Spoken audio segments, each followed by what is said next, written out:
Mileri kuyaya ni solo di bidimbo. Bonguri solo di mahoyo kuyaya ni solo di bidimbo. Mutango wa yala kikima wasala mwana mama. Mutango wa yala kidiambo wasonga tambo de. Sisa bidimbo batu kumwena. Bandeko balandi toujours na epulu na cadre ya kolandela misalo ezo salema bomoni sika to telemi na pont epulu. Tozana ingénieur azali chef de division et na direction générale na département ya pont et ouvrage d'art. Donc ye yonde azo superviser musala ya pont oyo to tune pe mituna mbote ingénieur. Mbote. Comme ingénieur nani? Bernard. Ingénieur Bernard, pont oyo depuis Bukani lelo 1 mois et loko nini ezo sala ke pont ici la nante. Bon, pont et Bukanaki effectivement ça fait 1 mois, mais bisoto yaki vers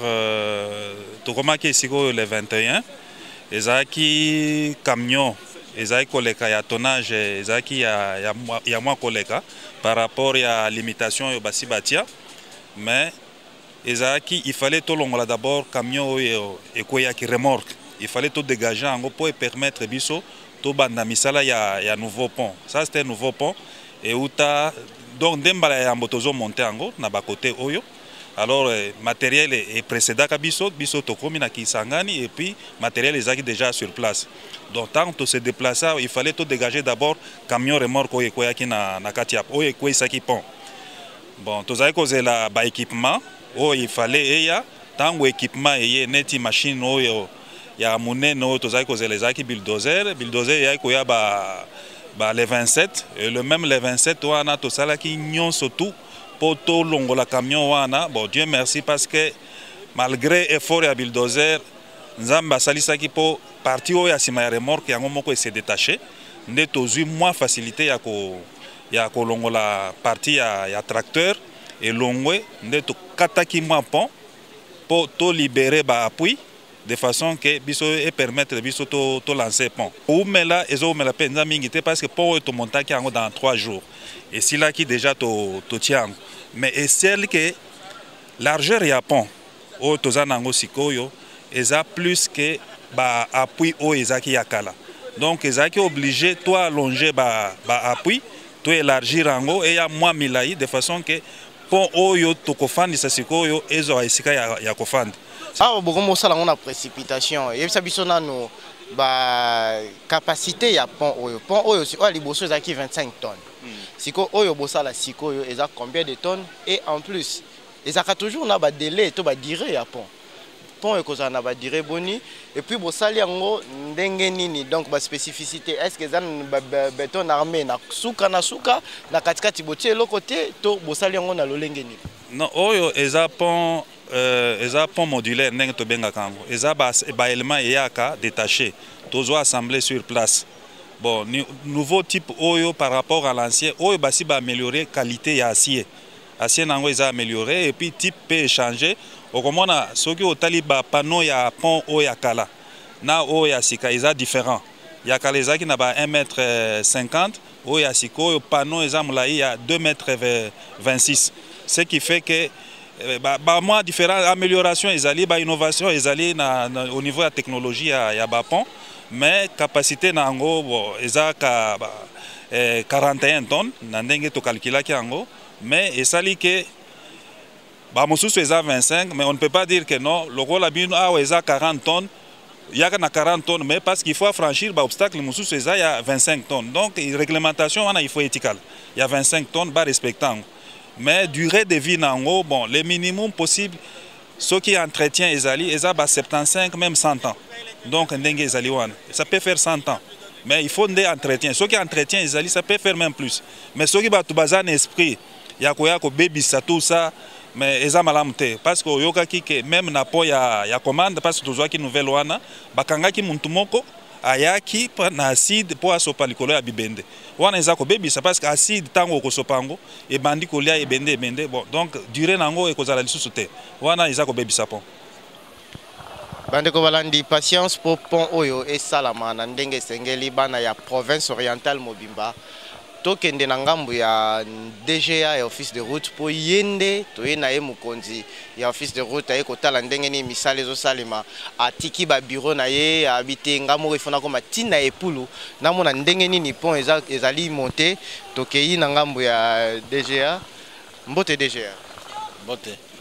tomoni awa yo moko telemi likola pont constat na ona no eza nini ndenge misala eza osalema bon oyebi ke tozalaki awa d'abord pont ekweyaki le 13 septembre wana ntango pont ekweyaki tolongwaki Kinshasa toye ezalaki autour du 20 je crois tokomaki awa tolobaki na population que bon lokola pont ekweyi botika office de route asala mosala à partir de wana tozwaki na baélément ya pont bozomona ozalaki na Kinshasa totia yango na avion ekomi awa batechnicien na biso baingénieur na biso babani mosala lelo oyo balancé déjà pont pratiquement 2 semaines après mais maintenant il faut babongisa esika pont ekofanda moni po bacharge ya pont eza il faut ekitana po ekitana mabele il faut eleka na baélément oyo bazotonga sikoyo baélément wana eza en béton baélément eza en béton bazokule béton lobi bakulaki somi ya ngambo wana lelo bakokule somi ya ngambo eza en béton po bakitisa pont il faut béton wana ekauka nanu wana nde bakitisi pont alors po mituka ebanda koleka il faut que béton wana ekauka mais ezwa mpe ndenge babengaka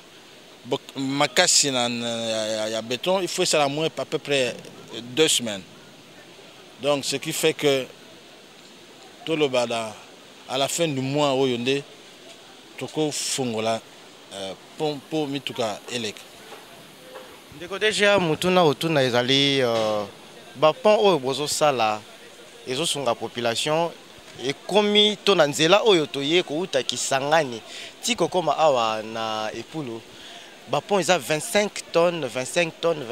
mais oyo eleki mwa likolo est-ce que moyen ya ko reconditionner to idée to makanisi to programme ya ko reconditionner bapont elandi po ebuka na lisusu te bato na batonnage ya likolo bosali boni oyebi programme ezali mpona kobongisa bapont oyo nyonso eza na balabala oyo mais yebaka oyo eza pont pratiquement capacité ya 41 tonnes mais soki oye na mutuka ya 150 tonnes ekobukana ata tokomi na 100 tonnes yo komi oye na capacité ya 1000 tonnes ekobukana problème eza respect ya banorme respect ya baprescription soki balobi charge eza maximale eza autant il faut korespecte yango na bamboka nyonso ezalaka ndenge wana même na États-Unis bapont bascule ezali oza na eloko monene trait de charge ya makasi okoleka te papa faut comprendre il faut bato bayeba yango ekitala nano lelo tokosala 1 mois trafic ezali te omoni bato ndenge bazomona pasi kuna pour un incivique aye na charge ya makasi abuki pont biso tokosenga kaka bakonzi ya province parce que gouvernement si azwaki deja mibeko mpona banini réglementation protection ya baouvrage routier maintenant c'est l'autorité locale qui doit mettre en place un mécanisme de contrôle wana en ce qui concerne biso office de route na foner na lingi na loba nanu mpe mpona foner bo il faut boyeba ke misala esalami parce que foner nde abimisi mbongo soki foner azalaka te lingi ezala pasi mingi mpona yoki bato kote oyo bazoloba mbongo foner ekendeke wapi me mbongo foner ezosala misala ye nde azopesa biso mbongo mpo to entretien nzela oyo ye nde mpe apesi mbongo mpo pont oyo esalama alors na ndenge wana nalobi donc population azala patient pont ekofungama dans disons toloba dans maximum 3 semaines donc à la fin de ce mois. Totondi botondi ndeko DGA bandeko balandi bo comprendre comment DGA et office de route a expliqué yemoko na terrain ministre et infrastructure pe alobaki que il faut banzela oyo nyonso office de route asala isusu te na ba terre battue et koma ndenge na cadre ya révolution ya modernité ba asphalté souci yango wana DGA office de route pe alobi yango bandeko balandi bidimbo ezotikala na ba pont bo comprendre que no foner azopesa mbongo po ba pont échanger basala ba pont ya ba norme sengeli c'est pourquoi mbongo ya foner yango oyo tongi pont oyo bidimbo nde yango oyo sisa bidimbo za kokoba pe bidimbo za kosala na ebisaki bino sisa bidimbo aza kosala pe eza ko continuer bandeko balandi totondi bino betondi pont epulu dans quelques jours opérationnel tokutani na mikolo ezali koya po toya kolakisa bino ke sili mpe bato bakomi oleka tokutani bongo risolo rimile rikuyaya risolo ribidimbo